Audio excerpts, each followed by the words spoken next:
be worth from $20 to $30 million a year, every year. That gave me a bit of confidence when I eventually came into classes here at HAHS. I could talk with the farmers on their own ground. Not like a fellow I knew who, Ross Fleming, I think his name was, he felt so inadequate dealing with the farmers because a lot of his knowledge was just theoretical. He resigned from teaching to go and learn a bit about farming.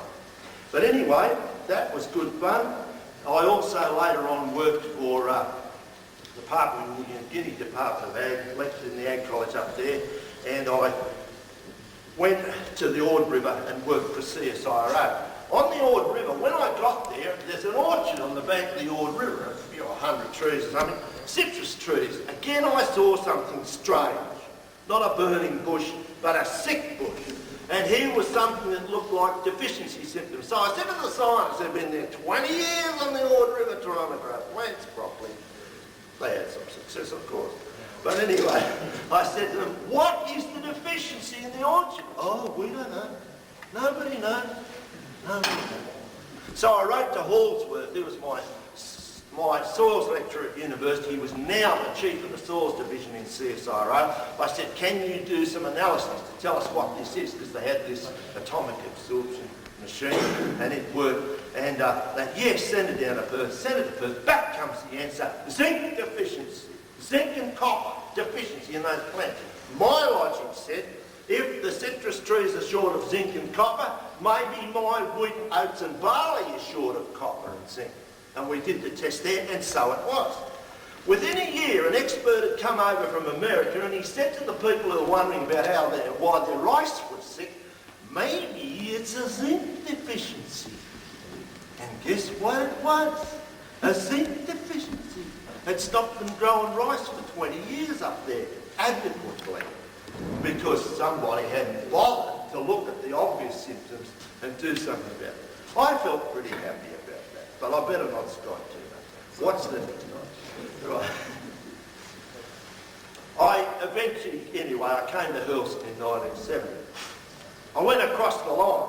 There's some seniors over there at lunchtime. It's against the rules. I come back to Merv Harvey, Mr. Harvey, the science master, since time immemorial almost. And I said to Mr. Harvey, there's some seniors over the line, Mr. Harvey. Mr. Peterson, he said, there are some things you don't see when you're at HAHS. Magnificent right. Magnificent right. And then Russ Robinson, the fellow who was killed in a crash up at the North Shore.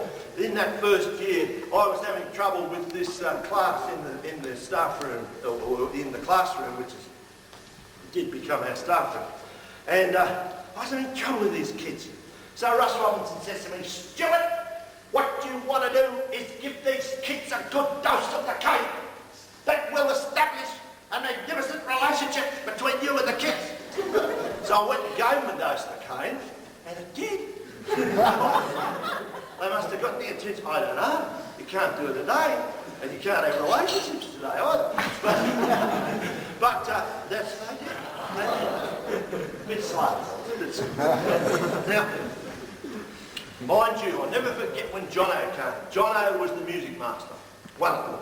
He came along, and he sort of walked with a bit of a prance. Anyway, he walked. Yeah, I could say no more. And the kids think, by gee, here's one. Here's some fella we can have some lot of fun with. So a big, burly, first-grade hero walks up to Jono in the playground and gives him some cheek. And John says, come to my office. So he comes to Jono's office, and he comes out of Jono's office with his hand bruised and bleeding. And that hand bruised and bleeding. And the word goes right around the school. Jono can cane. And Jono never, ever had to cane again. I suppose there's some sort of principle there that if you're going to do something, do it properly. Right. One of the lovely incidents that I remember seeing was in 1972 when Jim Holmes was declared school captain. They used to sort of work it out up here. It was a bit higher up in the air there, and it was worked out by some very powerful people up in the block. And the word, a runner would be sent down to the oval, and a football match had just been on. The match was